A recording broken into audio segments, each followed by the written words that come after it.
Almost a year ago, Meta announced that Asus, Lenovo, and Microsoft were all working on VR headsets powered by its Meta Horizon operating system. Fast forward to now, and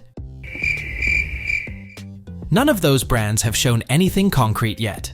Instead, Meta dropped the Quest 3S as a budget-friendly option while quietly retiring the Quest Pro. But now, new leaks have brought Asus back into the VR conversation.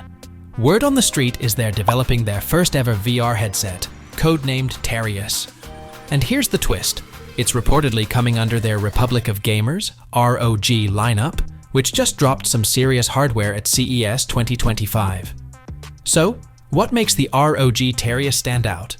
Apparently, it'll support both eye and face tracking, something you won't find on Meta's Quest 3 or the more affordable Quest 3S, which is currently going for around $299 on Amazon. Asus seems to be experimenting with different display tech for the Tarius too.